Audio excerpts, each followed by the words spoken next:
नमस्कार साथियों, आप सभी का स्वागत है फिर से एक नए लेक्चर में। दोस्तों, जैसे कि आप लोग का जो चैप्टर चल रहा था केमिस्ट्री के अंदर, वो था हमारे आसपास के पदार्थ। इसमें लेक्चर फर्स्ट जो है उसमें आधा कवर कर लिए थे हम, और आधा जो बचा है इस लेक्चर में कवर किया जाएगा। और दोस्तों, आप लोग को बताया जैसे कि आप लोग के लिए जो फ्री ऑनलाइन क्लास लेकर के आए हुए थे, जिसमें सबसे पहले आप लोग के लिए बायोलॉजी हम चालू किए थे। मतलब सिलेबस का पहले एक चैप्टर बायोलॉजी का देखेंगे, दूसरा चैप्टर केमिस्ट्री का, फर्स्ट चैप्टर केमिस्ट्री का भी, और तीसरा भी आप फिजिक्स का भी फर्स्ट चैप्टर। जब तीनों खत्म हो जाए तब बायो का फिर सेकंड चलेगा, केमिस्ट्री का सेकंड और फिजिक्स का सेकंड चलेगा। इसी सीक्वेंस में आगे हम बढ़ते चलेंगे और चैप्टर को पूरा कवर करते चलेंगे, जिसमें आप लोग का केमिस्ट्री का सिलेबस बहुत ही कम है, जो कि पहले अगर हो जाएगा तो फिजिक्स और बायोलॉजी का एकदम लगातार चलता ही रहेगा। इस तरीके से दोस्तों आगे चलेंगे। आज दोस्तों फिर से हम देखेंगे हमारे आसपास के पदार्थ में जो भी चीज़ हम पढ़े थे उसको थोड़ा रिवाइज कर लेते हैं, इसके बाद आगे चलते हैं। सबसे पहले दोस्तों आपको बताए थे द्रव्य के बारे में, बताए थे लेक्चर फर्स्ट में। अगर आप लोग फर्स्ट वीडियो नहीं देखे हैं तो नीचे डिस्क्रिप्शन में आप लोग को लिंक मिल जाएगा, उसको आप लोग देख लेंगे, ठीक है। तो उसमें दोस्तों आपको बताए थे द्रव्य क्या होता है और कितने प्रकार के होते हैं। 3 प्रकार के, ठोस, द्रव्य और गैस। मतलब कि पदार्थ कितने प्रकार के थे? 3 प्रकार, ठोस, द्रव्य और गैस। तीनों अवस्था में पाए जाते थे। जब हम क्या करते थे, इसके बाद हम जो भी पदार्थ होते उसको तीनों अवस्था में रहा करते थे। जब हम ज़्यादा गर्म करेंगे तो गैस द्रव्य बनेगा, इसके बाद उसको ज़्यादा गर्म करेंगे तो वेपर बन जाता है, तो वाष्प बन जाता है। ये सब दोस्तों हम देखे थे पिछले क्लास में। इसके बाद ठोस का प्रकार देखे थे। 2 प्रकार के होते हैं, एक होता है क्रिस्टलाइन सॉलिड, एक होता है अमorphous सॉलिड। मतलब क्रिस्टलाइन ठोस और होता है अक्रिस्टलाइन ठोस। ये सबको सभी चीज़ हम पिछले क्लास में सभी चीज़ डिस्कशन किए थे बहुत ही अच्छा से।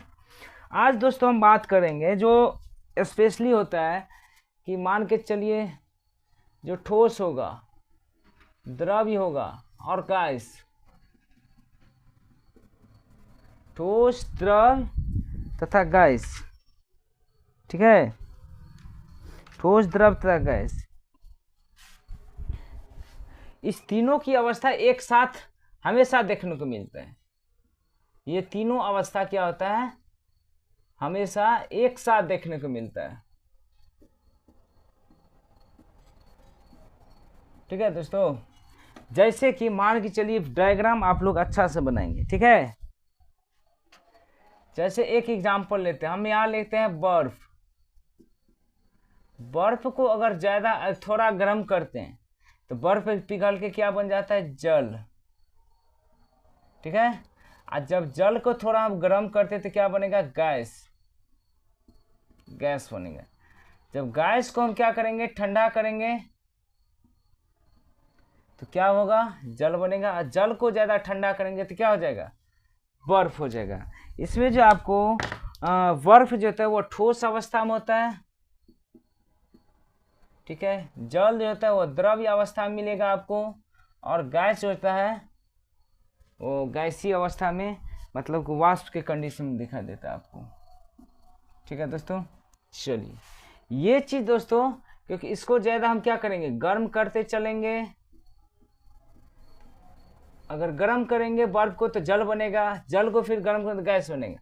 अगर फिर गैस को हम अगर क्या करेंगे, ठंडा करेंगे, क्या बनेगा, द्रव्य बनेगा, मतलब जल बन जाएगा। फिर इसको ठंडा करेंगे तो क्या हो जाएगा, बर्फ बन जाएगा। ये रेशियो आप लोग को हमेशा याद रखना पड़ेगा, जिससे क्या होगा, आपका सभी कंसेप्ट पीछे का जो भी है एकदम एक्यूरेट आप लोग को सही हो जाएगा। चलिए दोस्तों, और ये जो ठोस, द्रव और गैस होता है, इसके पदार्थ का अवस्था जो होता है अलग अलग तरीका से इसमें कंसंट्रेट किया जाता है, अलग अलग अवस्था में इसको देखा जाता है, ठीक है। तो इसको भी आप लोग लिख लेंगे। जैसे कि इसमें अगर देखा जाएगा सबसे पहले कि घनत्व कैसा रहेगा। घनत्व सबसे ज्यादा किसका रहेगा, तो सबसे ज्यादा घनत्व दोस्तों ठोस का रहता है। इसके बाद द्रव्य का होगा, इसके बाद गैस का होता है। यहां से क्वेश्चन पूछा जाता है, घनत्व सबसे ज्यादा किसका होगा, ठोस का रहेगा, इसके बाद गैस का, इसका द्रव्य का, इसके बाद गैस का। इसके बाद देखा जाएगा आकर्षण बल। अगर ठोस, द्रव और गैस के बीच में अगर आकर्षण बल का अगर बात किया जाए तो सबसे ज्यादा आकर्षण बल किस में रहता है, ठोस में, इसके बाद द्रव्य में, इसके बाद गैस के अंदर रहता है। ठोस, द्रव्य और गैस के अंदर रहता है। इसमें कोई किसी को कोई डाउट नहीं होना चाहिए। ठीक है दोस्तों,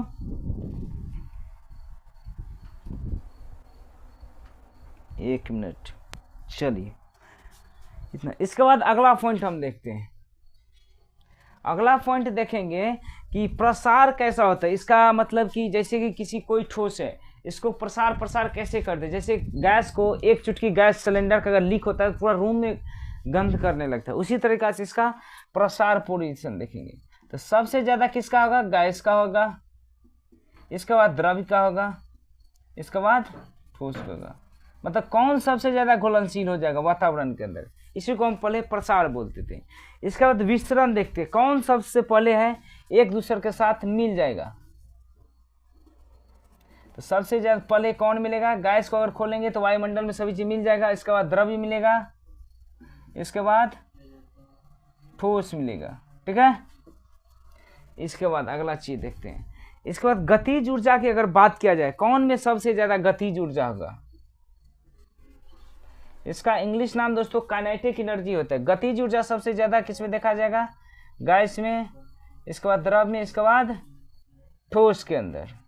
ठीक है, इसके बाद चलिए आगे चलते हैं। अगर अंतराण्विक स्थान अगर देखा जाए, दो द्रव के बीच में अंतराण्विक स्थान, दो द्रव के बीच में अंतराण्विक स्थान, एक मिनट,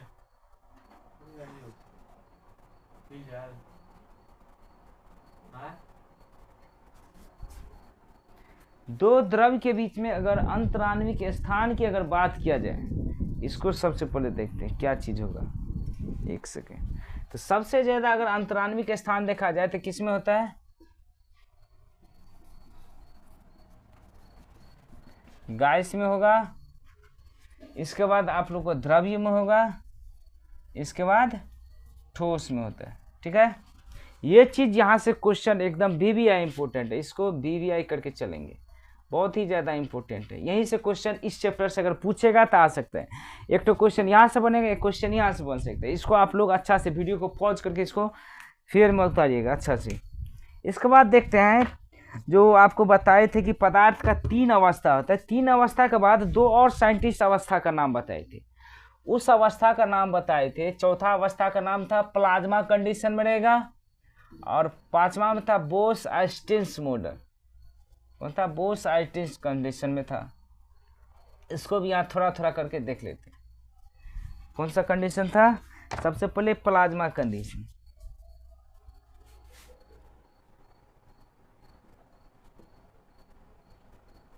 जैसे हम बताए थे पदार्थ की कौन सा? ठोस, द्रव और गैस। इसके बाद चौथा जो कंडीशन है उसको क्या बोलते हैं? Plasma condition. क्या चाहे पदार्थ का चौथी अवस्था है। पदार्थ की चौथी अवस्था की अगर बात किया जाए तो कौन सा होगा? प्लाज्मा अवस्था। इसमें उच्च ताप पर परमाणु आयनित होकर गैस अवस्था में आ जाता है। इसमें क्या होता है कि उच्च ताप पर परमाणु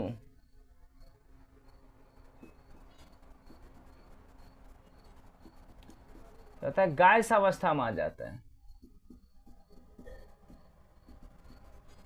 ठीक है दोस्तों, ये चीज इसका मेन इंपॉर्टेंट पॉइंट है। इसके बाद कुछ नहीं इसमें देखना है। इसके बाद अगला कंडीशन जो है वह है बोस-आइंस्टाइन कंडेंसेट।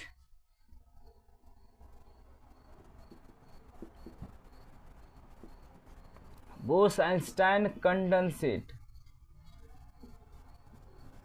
ये चीज है। ये चीज कब दिया गया था? तो 1920 ईस्वी में आया था। उसको देने वाला साइंटिस्ट का नाम था सत्येंद्र बोस। क्या नाम था? सत्येंद्र बोस।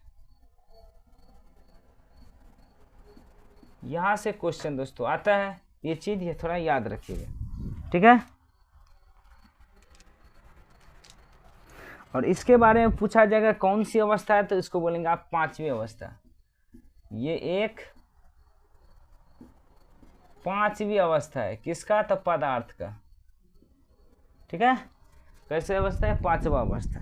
चलिए इसके बाद चलते हैं आगे में चलते हैं के बाद सबसे पहले यहाँ बताएंगे एलिमेंट। जैसे पीरियोडिक टेबल में अभी तक आप लोगों ने पढ़े होंगे कि टोटल कितना एलिमेंट होता है? 118। 118 एलिमेंट की अभी तक जानकारी मिले था। अगला जो चैप्टर है परमाणु की संरचना, उसमें विशेष रूप से इसकी जानकारी मिलेगा हमको। यहाँ पर थोड़ा कुछ यहाँ पर पढ़ लेना है, ठीक है। टोटल अगर बात किया जाए तत्वों के बारे में तो टोटल कितना है, 118 तत्व की जानकारी हमारे पीरियोडिक टेबल में दिया गया है, ठीक है। लेकिन सबसे पहले बात आता है कि हम तत्व बोलेंगे किसको, ये चीज तो सबसे पहले समझना चाहिए। तत्व क्या है, तत्व से आप क्या समझते हैं। तत्व में क्या होता है कि एक समान परमाणु से जो मिलकर बनेगा उसी को हम क्या बोलते हैं, तत्व बोलते हैं। यह एक समान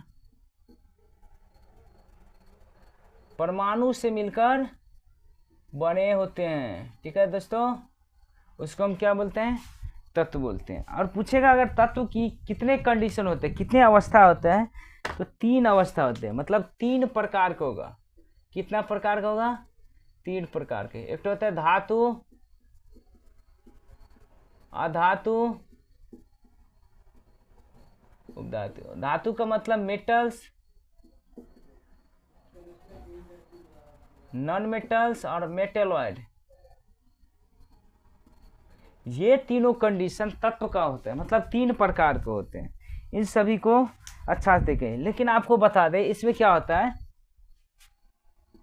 कि परमाणु एटॉमिक पीरियोडिक टेबल के अंदर, ठीक है, टोटल तत्वों की संख्या अगर पूछेगा कितना है, 118 तत्व। इसके बाद आपको बताता है कि धातु कितना रहता है, अधातु कितना रहता है, उपधातु कितना है। धातु के बारे में बात किया जाए तो अभी तक टोटल 92 गो धातु है, अधातु 7 और उपधातु कितना है, तो 19 गो है। समझ गए दोस्तों, 19 धातु, अधातु, उपधातु है, ठीक है। चलिए आगे लिखते हैं। सबसे पहले हेडिंग देते हैं धातु किसे कहते हैं, धातु के बारे में थोड़ा नॉलेज ले लेते हैं। सबसे पहले यहाँ हेडिंग डालते हैं धातु। क्या चीज है, धातु। चलिए धातु में सबसे पहले देखते हैं। अगर धातु रहेगा, अगर मेटल कंडीशन रहेगा तो इसमें क्या होता है कि धारा प्रवाहित होता है। क्या होगा, धारा प्रवाहित होगा धातु के अंदर, ये आप लिख सकते हैं। इसमें क्या होता है,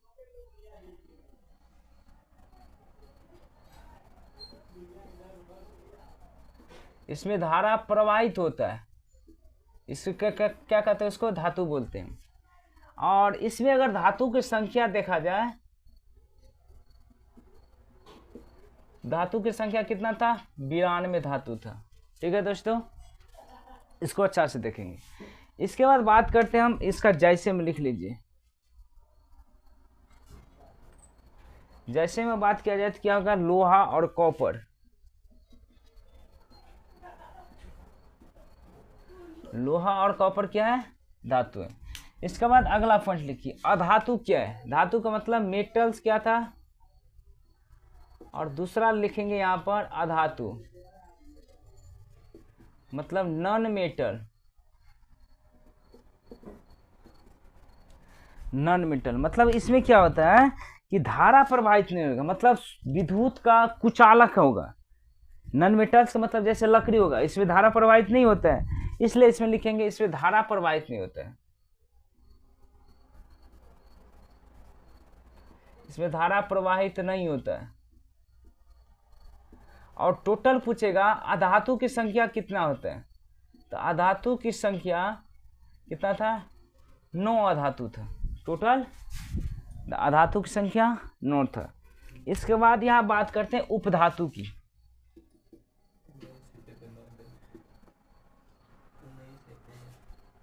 अधातु, हाँ 19 सॉरी दोस्तों 19। अधातु की अगर बात किया जाए, उपधातु की मतलब मेटेलॉइड, ठीक है। इसमें क्या होता है, इसके अंदर क्या होता है कि सीमित मात्रा में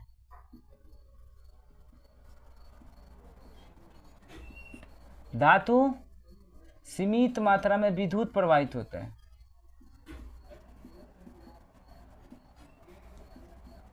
विद्युत धारा प्रवाहित होता है, ठीक है, इसका एग्जाम्पल भी लिख लीजिएगा।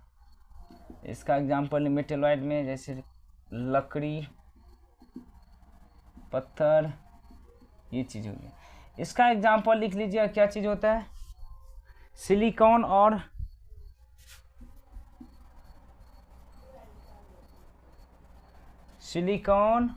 और जर्मेनियम। अगर इसका संख्या पूछेगा, अधातु की संख्या, उपधातु की संख्या कितना होता है, 9 होता है।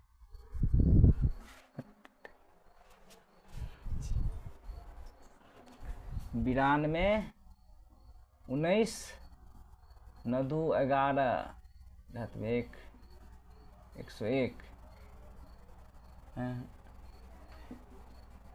टोटल 7 होगा।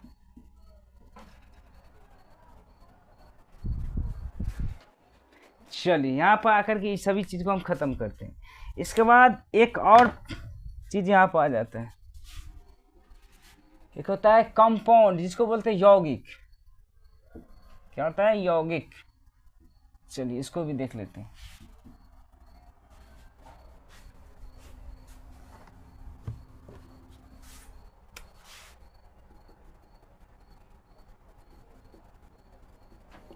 क्या होता है, यौगिक। इसमें क्या होता है, 2 से ज़्यादा, अगर मान के चलिए कोई एटम है, ठीक है, अगर सेम एटम अगर 2 हो जाएगा, उसी को हम क्या बोलते हैं, कंपाउंड बोल देते हैं।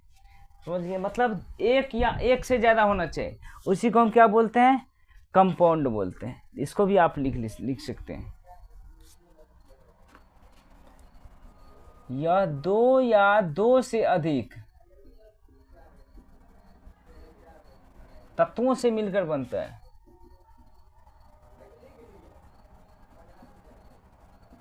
उसको हम क्या बोलेंगे, कंपाउंड बोलते हैं। ठीक है, जैसे अगर एग्जाम्पल की अगर बात किया जाए तो क्या होता है, जैसे देखिए जल का फॉर्मेशन अगर देखेंगे, मतलब H2O का क्या होता है, 2 हाइड्रोजन और 1 ऑक्सीजन मिलकर क्या बनाता है, H2O बनाते हैं। मतलब एक नहीं, यहाँ पर 2 तत्व मिलकर क्या बनाएगा, हाइड्रोजन, H2O बनाया। उसी को हम क्या बोलते हैं, ये क्या हो गया, यौगिक हो गया, और ये दोनों क्या हो गया, तत्व हो गया। इसी तरीके से दोस्तों कंपाउंड का फॉर्मेशन होता है। इसके बाद अगला पॉइंट लिखते हैं ऑर्गेनिक कंपाउंड, मतलब कार्बनिक यौगिक। ऑर्गेनिक कंपाउंड, इसको बोलते हैं कार्बनिक यौगिक। मतलब नाम ही है कार्बनिक यौगिक। इसी से पूरा सिद्ध होता है कि जो कंपाउंड के अंदर कार्बन का उपस्थिति रहेगा, ठीक है, उसको क्या बोलेंगे, कार्बनिक यौगिक। इसके अंदर, इसके यौगिक के अंदर कार्बन की उपस्थिति होता है।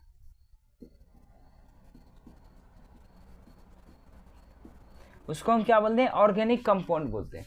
जैसे आप एग्जाम्पल में लिख सकते हैं CO2, CH4, carbon dioxide, methane, ethane, C2H5, ये सब क्या हो गया, ऑर्गेनिक कंपाउंड। इसी के साथ एक होता है इनऑर्गेनिक कंपाउंड, मतलब अकार्बनिक यौगिक। इसको भी दोस्तों आप लोग लीजिए, इसको वीडियो को पॉज करके आप लोग लिख लीजिएगा।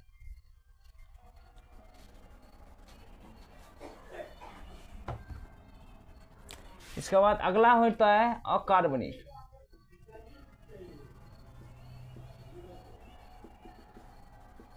मतलब इनऑर्गेनिक कंपाउंड। मतलब अगर ऑर्गेनिक कंपाउंड रहेगा उसके अंदर कार्बन की उपस्थिति रहना चाहिए, लेकिन इनऑर्गेनिक कंपाउंड की बात कर रहे हैं तो इसके अंदर क्या होगा, अकार्बनिक होगा। मतलब कार्बन की उपस्थिति नहीं होगा तो चलेगा, इसके अंदर कार्बन की अनुपस्थिति होना चाहिए।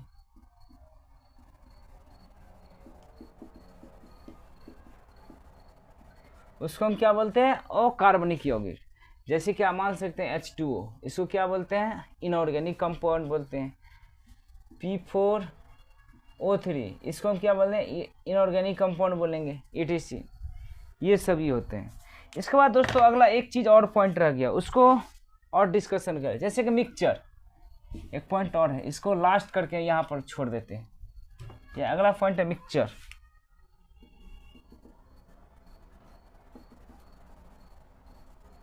मिक्सचर इसका हिंदी होता है मिश्रण। मिश्रण हम किसको बोलेंगे? मिश्रण के अंदर क्या होता है कि जब दो अनुपात में दो चीज को मिला जाए उसको हम क्या बोलते हैं?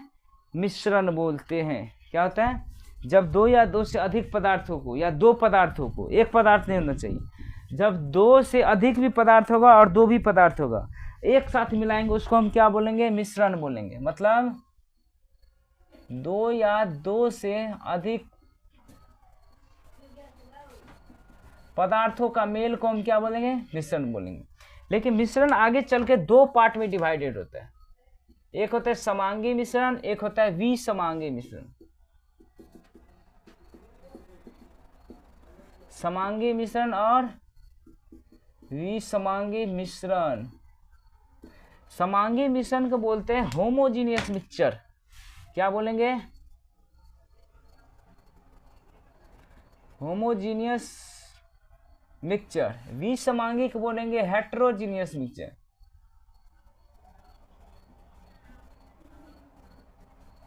चलिए इसको थोड़ा अच्छा समझते। देखिए समांगी होमोजीनियस मिक्सचर, इसमें क्या क्या होता है? मान के चलिए कि हम यहाँ पर एक गिलास लिए और यहाँ भी हम एक गिलास लेते हैं। गिलास के अंदर पानी दिया हुआ है, भरा हुआ है, ठीक है। चलिए लेकिन इसके अंदर हम चीनी का घोल मिलाते हैं और इसके अंदर हम बालू का देते हैं। जिसमें चीनी का घोल मिलाया रहेगा उसमें देखेगा पानी और चीनी आपको बराबर नहीं दिखाई देता है, चीनी का कोई मात्रा नहीं आपको दिखाई देगा। लेकिन जिसके अंदर बालू हम मिलाएंगे उसमें देखेगा पानी ऊपर रहता है और बालू नीचे के अंदर क्या होता है? बैठ जाता है, ठीक है। तो जिसके अंदर चीनी पूरा घुलनशील हो जाए, चीनी या नमक दोनों चीज, अगर जिसके अंदर दोनों चीज का घुलनशील मात्रा एकदम पानी के साथ मिल जाए उसको हम क्या बोलेंगे? होमोजीनियस मिश्रण, जिसको समांगी मिश्रण बोलेंगे। और जिसके अंदर मिक्सिंग नहीं होता है उसको हम क्या बोलेंगे? विसमांगी मिश्रण। इसका एग्जाम्पल की अगर बात किया जाए तो क्या होगा? चीनी पानी का घोल, ठीक है, इसको हम क्या बोलेंगे? समांगी मिश्रण। लेकिन इसमें हम बोलेंगे बालू और, इसका एग्जाम्पल लिख लें, बालू और पानी का घोल, इसको क्या बोलेंगे? पेट्रोल और पानी का घोल, तेल और पानी का घोल, बहुत ही सारा विसमांगी मिश्रण में आते हैं। ये चीज़ इसमें ध्यान रखना है, ये चीज़ आप लोग को बहुत ही काम आएगा। इसके बाद चलिए यहाँ पर जा करके आप लोग का चैप्टर क्या होता है कि द एंड हो जाता है। ये चैप्टर के में क्या होता है? इस चैप्टर को हम यहाँ पर विराम देते हैं। अगला चैप्टर फिजिक्स में चालू होगा, मात्रक एवं विमाएं, ठीक है दोस्तों। उस चैप्टर को अच्छा से देखें क्योंकि ये सब चैप्टर बेसिक चीज़ है। यहाँ से क्वेश्चन, एक दो क्वेश्चन ऐसा पूछेगा जो कि आप लोग को बन जाएगा, यही आप लोग की क्या कहता है मार्किंग बढ़ाएगा। तो इस तरीका से दोस्तों आप लोग को डेली वाइज सिलेबस चलता रहेगा। और दोस्तों आप लोग को बताएगा नीचे डिस्क्रिप्शन में टेलीग्राम चैनल का भी लिंक दिया हुआ है और व्हाट्सअप चैनल का भी, तो वहाँ पर भी दोस्तों आप लोग ज्वाइन हो सकते हैं। जिससे क्या होगा, आने वाले टाइम में एप्लीकेशन जो आएगा उस पर सभी क्लास को शिफ्ट करेंगे, तो वहाँ पर आप लोग के लिए बहुत ही बेहतरीन तरीका से और भी अच्छा से वहाँ पर क्लास करवाया जाएगा। तो दोस्त को अभी तक शेयर नहीं किया है तो दोस्त को भी शेयर कीजिए ताकि उसको भी पता चल सके। पूरा बिल्कुल में फ्री जो क्लास है उन लोगों को साइंस का स्पेशल, वो भी इस क्लास का फ़ायदा उठा सके। चलिए दोस्त मिलते हैं अगले वीडियो में। अगर अभी तक चैनल को सब्सक्राइब नहीं किए तो सब्सक्राइब जरूर कर लीजिएगा ताकि जितना भी क्लास अपलोड हो आप तक नोटिफिकेशन जाता रहेगा।